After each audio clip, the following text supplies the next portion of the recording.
요즘 대외 비즈니스 환경이 날로 어려워지는 것 같습니다. 미중 무역 분쟁, 일본과 갈등 여러 가지 문제로 해서 한국에 계시는 많은 기업분 여러분들께서도 어려움을 겪고 계신 걸로 알고 있습니다. 오늘 여기서 포스트 차이나로서 각광받고 있는 베트남에 대해서 한번 자세하게 알아보고, 그동안 여러분들께서 베트남은 뜨는 시장이라고 막연하게만 알고 계셨지만 여기서 좀 더 자세하게 알아보고 여러분들이 이 어려운 비즈니스 환경을 탈피하고 미래를 개척할 수 있는 조금이라도 일조할 수 있는 조금이라도 도움이 됐으면 하는 바람입니다.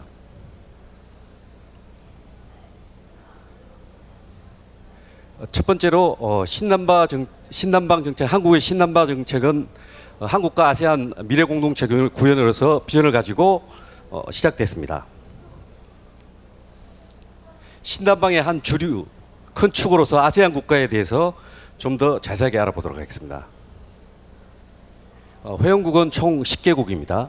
인구는 6,400만 명으로 미국 인구의 한 2배 정도가 되겠습니다.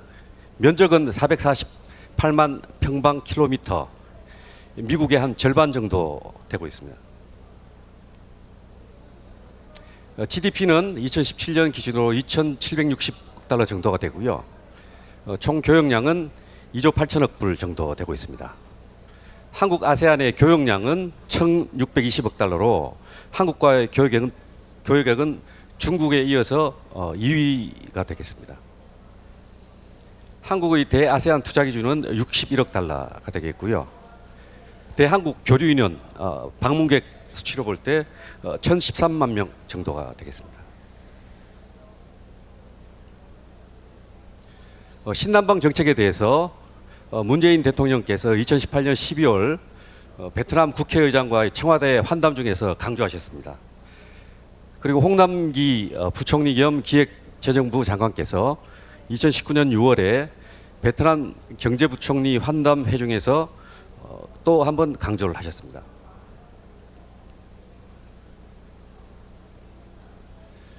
신남방 정책 아시안 국가 중에서 베트남의 중요도를 한번 자세하게 알아보도록 하겠습니다. 베트남의 금년도 2018년도 베트남의 대아세안 국가 투자 현황을 보면요, 총 투자액이 87억 불 정도가 됩니다. 그 중에서 베트남은 36% 정도를 차지하고 있습니다.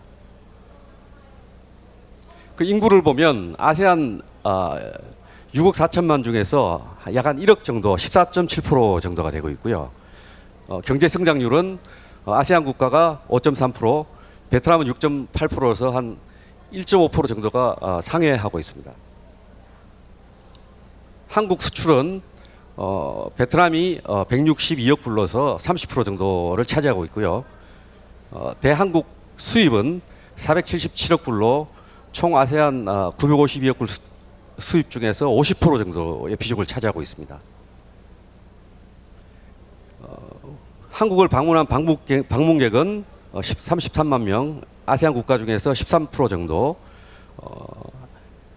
아세안 국가를 방문한 한국 사람은 242만 명으로 한 31% 정도를 차지하고 있습니다. 2018년 아세안 한국 투자 금액 중에서 약 42%가 베트남으로 집중되어 있습니다. 교육 규모 또한 아세안 국가 중에서 베트남이 지금 현재 1위를 차지하고 있습니다.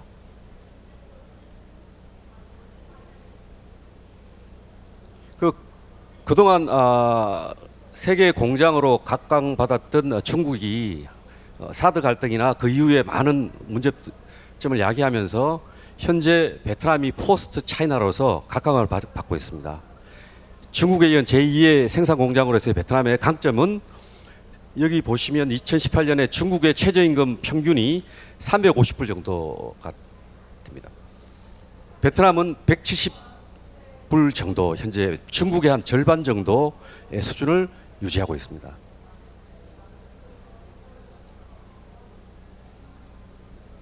베트남의 외국인 투자 동향을 보면요, 아직까지 1988년에서 2018년 9월 현재까지 총 누적액을 보면 650억 불 정도가 됩니다.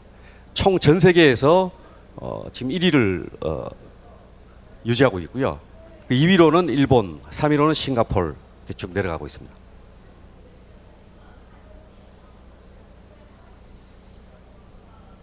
금년도에 외국인 직접 투자 국가별 규모를 보면 2019년 상반기에는 1위가 홍콩으로 되어 있습니다. 홍콩은 중국을 경유하는 시장으로 보시면 되겠습니다. 그리고 3위가 또 중국입니다. 그러니까 한국은 2위로 내려왔습니다. 이게 27억 불 정도가 금년도 9월까지 상반기에 투자가 됐고요. 홍콩하고 중국을 합하면 약 한 80억 불 가까이, 75억 불 가까이가 투자가 됐습니다. 이렇게 올 상반기에 갑자기 이렇게 이 순위가 역전된 이유가 있습니다. 미국하고 중국하고 무역 분쟁이 일어나면서 미국이 각종 규제를 시작했습니다. 그러다 보니 중국에서는 미국에서 부과하는 관세를 피하기 위해서 우회 수출을 하기 위해서 베트남 중국 간의 그 국경지대에 위치한 그 북쪽에서부터 해서 그 생산 기지를 많이 이전을 했습니다. 그래서 그 투자 규모가 중국과 홍콩이 갑자기 이렇게 금년도 상반기에 늘어났습니다.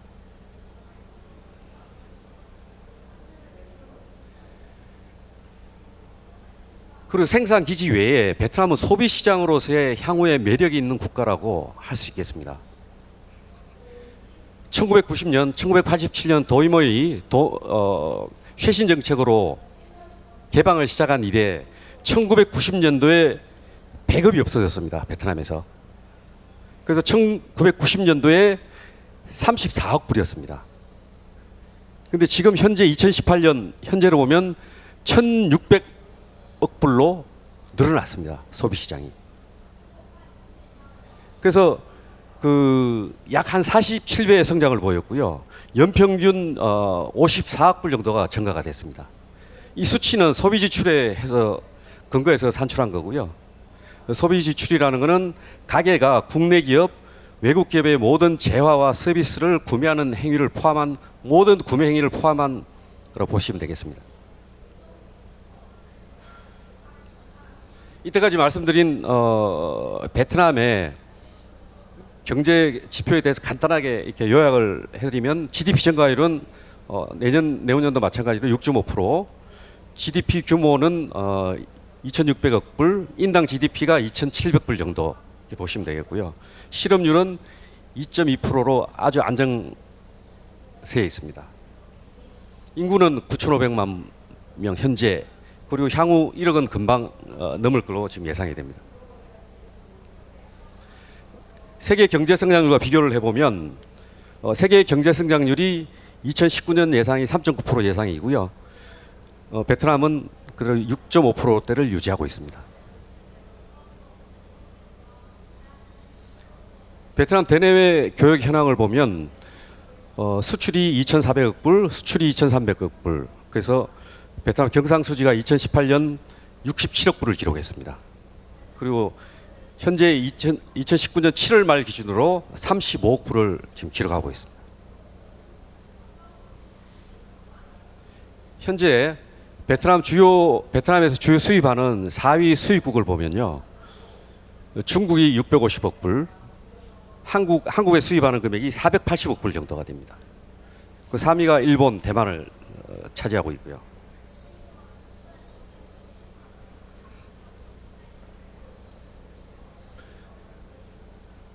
한국과 대베트남의 교역 현황을 보면 수출이 현재 3위를 기록하고 있습니다. 작년 2018년도 480억 불 수출했고요. 금년 상반기에 230억 불을 기록하고 있습니다. 수입 또한 2018년도 6위를 기록하고 있고요. 190억 불 수입을 했고 금년 상반기에 99억 불 수입을 했습니다. 그래서 무역 수지는 작년 2018년 기준 280억 불 무역 수지 흑자를 기록했고요. 금년 상반기에 130억 불 흑자를 기록했습니다. 자, 그러면 우리가 이렇게 교역량이 많고 아주 활발하게 늘어나고 있는데 그 중에서 성질별 수출을 보면 우리가 수출하고 있는 그 중에서 2017년 기준으로 보면 자본재라는 것은 우리가 현재 생산하는 설비라든지 이런 자본재를 생각하시면 되겠고요. 93억 불입니다. 그 중간재는 그 현지에서 생산하는 데 들어가는 소요되는 모든 원료, 원자재로 보시면 되겠습니다. 그 비중이 364억 불이고요. 그리고 소비재 수입은 그중에 19억 불입니다. 아직까지 소비시장으로서의 규모는 그렇게 크지 않다라는 걸 알 수 있겠습니다.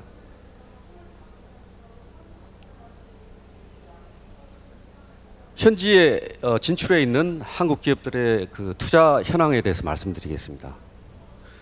1990년도에 보면 그 섬유 봉제, 신발 등 경공품 중심의 생산 기지로서의 투자로 시작이 됐습니다. 그래서 2016년 거치면서 미국과 무역 협정, 그 2017년에서 현재까지 그 삼성 그리고 LG 이런 전자업종의 대기업 위주로의 투자가 많이 지금 이루어지고 있습니다. 그리고 현재 그 부동산에 대한 투자도 아주 그 많이 늘어나고 있고요. 그래서 미래의 그 한국 기업이 나가야 될 그 투자 현황에 대해서 보면 섬유 봉제업은 그러니까 인건비를 싼 인건비를 바탕으로 한 그 제조업 섬유 봉제업은 대도시에서 메콩강 남쪽에 큰 그 강이 있습니다. 그 메콩강 지역 또는 베트남 중부 등으로 이전이 지금 진행되고 있습니다. 그 이전이 아주 확대될 것으로 예상이 되고요. 그다음에 저가의 노동력을 이용한 노동 집약 산업에서 전자, 중화학, 철강, 자동차, 서비스 등으로 그 외국인 직접 투자가 고도화될 것으로 전망이 됩니다.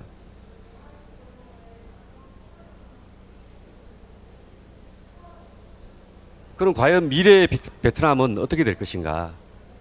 지금 태동기가 보면 1999년에서 2000년으로 보고 있고요. 1986년 경제개혁 도모이를 시작으로 해서 지금 현재 성숙기에 와 있습니다. 그 중화학 플랜트 FDI 이런 쪽이 이제 유입이 지금 확대되고 있고요. 자원을 활용한 플랜트들이 생겨나고 있습니다. 그리고 기름이 원유가 지금 생산이 확대되고 있고 그 각종 그 산업의 부품 산업이 지금 육성이 시작되고 있습니다. 그 전자통신 반도체 산업이 FDI가 유입되고 있고요. 그 여러분들께서 관심을 가져야 될 부분은 이 부분입니다.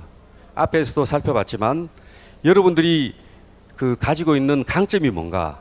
현재 소비 시장은 19억 불입니다. 19억 불. 그래서 여러분들이 가지고 있는 앞으로의 강점을 살려야 될 부분들이 바로 이 부분이고요. 여기에 시작되는 부품 산업이 시작되고 있고 여기에 여러분들이 과연 어떤 쪽으로 여러분들이 들어갈 수 있는지 고민을 해야 될 그런 이제 단계가 아닌가 싶습니다.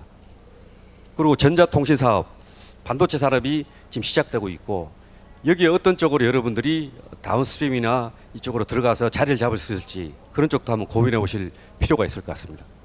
그래서 앞으로는 고도화 진행이 돼서 베트남 이 세계 경제 편입이 이제 가속화되고 중화학 산업 FDI 유입이 아주 지속될 것으로 예상이 됩니다. 그리고 제3의 정유공장, 4회 정유공장도 지속적으로 투자가 될 걸로 예상이 되고요. 그리고 부품 산업 육성하는 FDI 외국인 직접 투자가 유입이 아주 확대될 걸로 지금 예상이 됩니다. 그리고 전자통신 반도체 산업이 폭발적인 아마 성장이 될 걸로 지금 전망이 되고요. 현재 그 건설하고 있는 지상철, 고속철 사업이 지속적으로 연장돼서 건설 사업 또한 아주 전망이 밝다고 볼 수 있겠습니다. 그리고 현재 소비재 위주의 시장에서 여러분들이 베트남에서 유망업종, 진출업종으로 생각할 수 있는 부분에 대해서 간략하게 이렇게 정리를 해봤습니다. 여기에 말씀드리는 이 품목이 뭐 전부는 압니다. 전부는 아니고 다만 현 시점에서 이 작은 소비재 시장에서 그나마 그 중에서 유망하게 지금 수입이 되고 있고 진행이 되고 있는 제품을 이렇게 간추려 봤습니다. 식품이 있고요.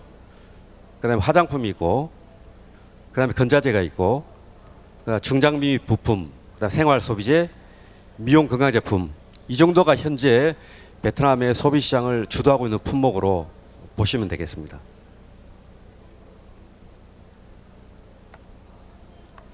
그 여러분들이 베트남을 가실 때 그냥 가서 물건을 들고 가서 그냥 누구를 만나서 전시회나 뭐 상담회에 가서 사람을 만나서 상담을 하시고 물건을 판매하시고 수출하시고자 할 때 그냥 오는 사람마다 똑같이 천편일률적으로 이렇게 응대를 하시면 많은 눈에 보이지 않은 문제점이 아마 생길 걸로 생각이 됩니다.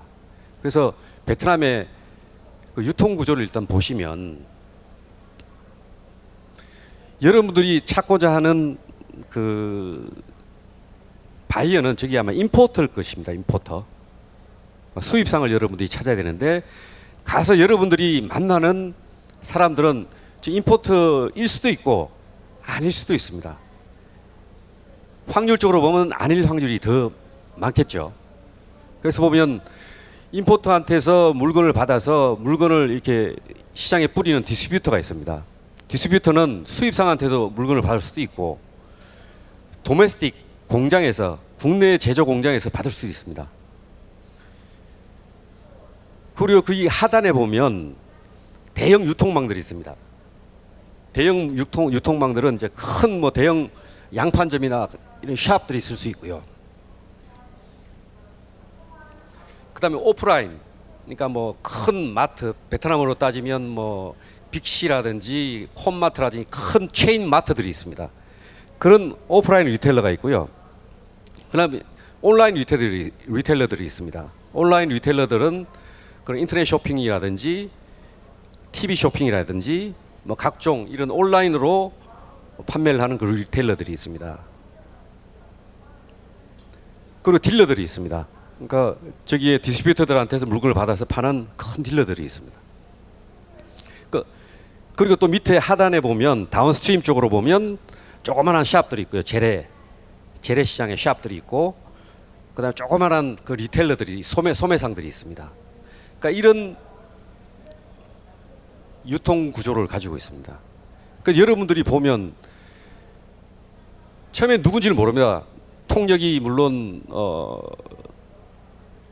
통역을 하고 설명을 하겠지만 여러분들이 꼭 확인하셔야 될 사항이 지금 오신 바이어들이 어디에 속하는지는 이렇게 몇 가지 질문을 하셔가지고 물어야 됩니다.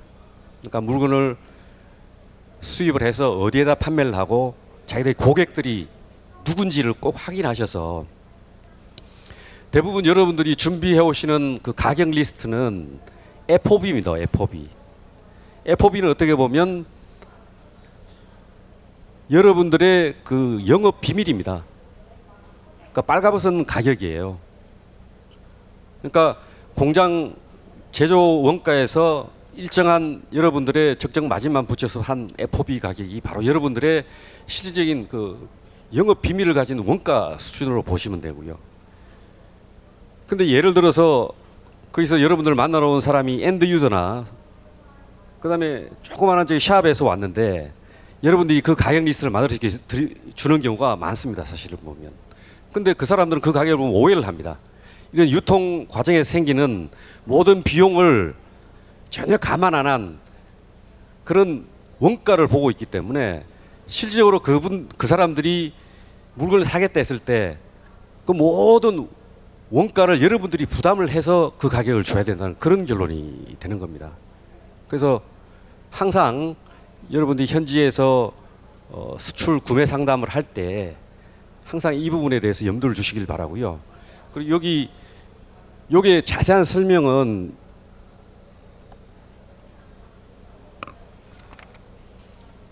90페이지 한번 보시겠습니까? 책자요. 여기 책자에 나와 있는 자료는 이전 자료지만 거기에 90페이지 보셨습니까? 그게 보시면 여러분들이 판매하는 가격이 CNF, CIF로 100으로 보면요. 현지에서 최종 소비자한테 가는 가격이 262원이 되는 겁니다. 이게 보면 수입 관세라든지 수입 재비용이라든지 마진이라든지 디스트리뷰터 마진이라든지, 그러니까 유통업체 마진을 다 포함했을 때, 물론 이게 100%는 아니지만 계략적으로 봤을 때 이 정도의 가격이 차이가 난다는 걸 표시해주는 도표입니다. 그래서 이 도표하고 정확하진 않지만 가급적이면 여기에서 유통 가격도 한번 산정을 해보시는 게 좋고요. 그리고 이렇게 이게 뭐 머리가 아프시다 그러시면 여러분들께서 가격 리스트를 만들어 가실 때 FOB 가격을 만들어 가지 마시고요. 여러분들이 한국에서 판매하고 계시는 소비자 가격을 원하라도 괜찮습니다. 그대로 가져가십시오. 그리고 어렵게 달러로 FOB 계산하실 필요 없습니다. 그냥 한국에서 판매하고 계시는 소비자 가격을 그대로 가져가셔서 그 가격을 그대로 주십시오. 그리고 설명하실 때 누군지가 모릅니다. 여러분들께서 정확하게 모르기 때문에 이 가격은 우리가 한국에서 팔고 있는 우리 제품의 소비자 가격입니다. 한번 검토를 해보시고 나중에 구매 의향이 있으실 때 저희한테 다시 연락을 주십시오. 그러면 여러분들이 원하는 그 제품의 그 수량과 이런 걸 모든 걸 검토를 해서 거기에 맞춰서 저희들이 우리가 드릴 수 있는 수출 가격을 견적을 해드리겠습니다. 그러면 그 가격은 분명히 이 가격보다 쌀 것이고 이 가격에 몇 프로가 될지에 대해서도 어느 정도 우리가 가이드를 드릴 수가 있을 것 같습니다라고 이렇게 말씀해 주시면 큰 어려움이 없이 아마 이 문제는 해결될 걸로 생각이 됩니다. 그리고 또 하나 문제, 그 밑에 이제 로 머티리얼 코스트 컴패리즌이라는 도표가 있는데요. 이 도표는 A, B, C, D라고 되어 있습니다. 이 부분은 뭐냐면 여러분들께서 해외 시장에 나가면 항상 그 바이어들한테 듣는 얘기가 가격이 비싸다. 왜 이렇게 비싸냐. 항상 가격을 깎아달라. 뭐 중국 가격은 얼마고 태국 가격은 얼마고 왜 니들 가격만 이렇게 비싸냐. 못 산다. 이런 이 컴플레인을 많이 들을 겁니다. 근데 실질적으로 저희 제품이 해외 시장에서 비싼 건 사실입니다. 중국보다 비싸고 이런 동남아산 제품보다도 비싼 건 사실입니다. 그럼 왜 비싼가? 그럼 비싸더라도 그런 수입상이나 소비자들, 해외에 있는 소비자들이 구매를 선뜻 할 수가 있어야 됩니다. 그러면 그렇게 하기 위해서는 그게 합당한 설명을 해줘야 됩니다. 아, 우리 제품은 가격이 이렇지만 품질은 이게 상응하게 어느 정도의 고품질이라는 것을 이렇게 설명을 해줄 필요가 있습니다. 그래서 이 그 도표는 똑같은 설비와 똑같은 기술을 가지고 있다고 산정을 했을 때 A라는 국가에서 생산되는 원료를 100원이라고 했을 때 B 국가는 우리나라입니다. C 국가는 예를 들어서 동남아에 있는 한 국가, 태국이라고 칩시다. 이게 우리 경쟁국입니다. 그럴 때 똑같은 원료가 들어갔습니다. 이게 똑같은 원료가 수입돼서 들어갈 때 이 C라는 국가에 들어갈 때는 모든 관세가 없이 그대로 100으로 그대로 들어갑니다. 100원으로 원료가. 근데 한국에 계신 어떤 우리의 그 중소기업분들은 원료가 100으로 들어오면 한번 그 에이전시나 그 도매상을 거치게 됩니다. 수입 원료를 구매하실 때. 물론 다 100% 그런 건 아니지만요. 그렇게 되면 그게 부가세에다가 수입상의 그 핸들링 비용하고 마진이 포함돼서 130원 정도에 여러분들이 아마 구매를 하실 수가 있을 겁니다. 그럼 여기에서 그 로 머티리얼 B에서 보시면 원료가 130원으로 구매를 했고요. 그러니까 원료하고 가공 코스트가 똑같다고 50%로 판단을 했을 때, 가정을 했을 때 총 제조 비용은 260원이 됩니다. 한국에서의 제조 비용. 그러니까 똑같은 원료와 똑같은 설비를 그리고 똑같은 기술을 사용했을 때 제조 원가가 260원이 됩니다. 그리고 C 국가, 예를 들어서 태국이라고 가정을 했죠. 그래서 원료를 거기에서 100원에 가져왔습니다. 그리고 태국 같은 그 동남아 국가나 이런 데서는 인건비도 쌉니다. 우리나라보다. 그래서 여기도 이 원료 100원에 한 50% 가공비를 계산했을 때 100원으로 계산을 했습니다. 그러면 여기서는 제조 코스트가 200원이 되는 겁니다. 똑같은 원료와 똑같은 설비와 똑같은 기술을 적용했다라고 판단했을 때에도 이 국가가 달라짐으로 해서 이 원가 차이가 260원, 200원으로 달라지는 겁니다. 이게 품질은 똑같다고 했을 때 가격 차이가 60원이 나는 겁니다. 근데 이 똑같은 품질이 D는 이제 베트남으로 가정하겠습니다. 베트남으로 수입이 됐습니다. 수입이 됐는데 C에서 베트남으로 수입할 때는 무관세입니다. 그래서 그대로 200원이 되는 겁니다. 200원. 근데 B 한국에서 수입을 했을 때는 여기에는 한국하고 아세안 국가에서 특별 관세가 부과되지 않는 한 보통 관세가 몇십 프로가 붙게 됩니다. 예를 들어서 그 관세를 30%라고 가정했을 때 관세가 78원이 붙게 됩니다. 그러면 수입상 입장에서 보면 C라는 국가에서 똑같은 제품을 수입했을 때 200원이 되고요. 우리나라에서 똑같은 제품을 수입했을 때 348원이 되는 겁니다. 똑같은 제품을 수입했을 때 이런 위치 변동으로 인해서 200원과 348원이라는 가격 차이가 나는 겁니다. 이제 그렇게 됐을 때 제품은 똑같은데 가격은 이게 차이가 나니 소비자나 수입상에 있을 때는 어떤 제품을 선정을 하겠습니까? 절대 우리 제품을 쓰질 않습니다. 그럼 과연 이렇게 했을 때 어떻게 해야 우리가 이 문제를 극복을 할 수 있겠느냐? 지금 이 여러분들께서 이 대외 비즈니스 환경이 각박해지고 어려워지는 이 환경에서 해외 진출만이 돌파가 될 수 있는 이 시점에서 여러분들이 진짜 진지하게 고민을 해야 될 포인트라고 생각이 됩니다. 그래서 제가 감히 이렇게 제조 전문가는 아니지만 이 감히 이렇게 제 짧은 경험으로 말씀드릴 수 있는 거는 여기에서 보시는 로머티리얼 구매를 할 때 신중하고 경쟁력 있게 구매할 수 있는 방법을 한번 고민을 하셔야 됩니다. 그거는 여러분들 몫입니다. 여러분들이 저희보다도 더 잘 아는 원료에 대해서 잘 아는 전문가들이시기 때문에 다만 해외를 모르고 여러분들이 그 밖에서 구매하는 수입 절차라든지 이런 데서 약하기 때문에 여러분들이 구매를 못하는 것이지 여러분들이 지금도 신경을 쓰고 이런 전문가들한테 도움을 구하고 준비를 하신다면 여러분들 똑같이 100원에 구매하실 수 있을 거로 생각이 됩니다. 그리고 이 제조 코스트에서 가공비를 그러면 차이가 나는 부분을 어떻게 커버할 것이냐. 원료는 똑같이 구매했다 치자. 그러면 가공 부분은 어떻게 해결할 것이냐. 원초적으로 우리나라 인건비는 비쌉니다.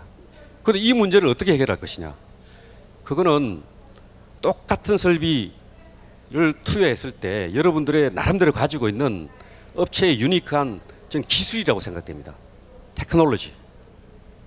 그 테크놀로지를 여러분들이 가지고 있어야지 고품질을 개발할 수 있고 같은 원료를 쓰더라도 고품질을 개발할 수 있다고 생각이 됩니다. 그래서 여러분들께서 원료 구매에 대해 신경을 쓰시고 그 다음에 제가 감히 드리고 싶은 말씀은 R&D에 절대 게을리하지 마십사라고 제가 말씀을 드리고 싶습니다. R&D에 보다 더 투자를 하시고 신경을 쓰셔서 똑같은 설비와 똑같은 코스를 유지했을 때 여러분들이 가지고 있는 기술로 고품질을 고부가치 제품을 생산할 수 있는 그 테크놀로지를 길러야 되겠다는 게 제 감히 드릴 수 있는 말씀이고요. 그리고 세 번째로 그리고 원료도 해결이 됐고 기술도 해결이 됐다 했을 때 그 다음에 여러분들이 이 베트남이라는 국가나 타 국가로 수출을 했을 때 이런 관세 문제를 어떻게 해결할 것이냐. 관세 문제. 이 문제는 요즘 여러 기관에서 그 보조를 해주는 그 FTA라는 게 있습니다. 아세안 국가하고 한국하고도 FTA가 체결이 돼 있고요. 일부 품목은 한국하고 베트남하고도 FTA가 체결이 돼 있습니다. 그 FTA 원산지 증명을 발급받을 수 있는 그 시스템을 갖추어서 관세율을 낮출 수 있는 그런 방법을 또 고민하실 필요가 있다고 생각이 됩니다. 그래서 말씀드리는 경쟁력 있는 원료 구매, 그다음에 R&D를 통한 기술 투자, 그리고 세 번째로 FTA를 활용한 관세 절감, 이런 세 가지를 여러분들께서 신경을 쓰셔서 경쟁력을 갖추시면 이 해외 시장 진출이 보다 더 쉬워지지 않겠나라고 생각이 됩니다. 감사합니다.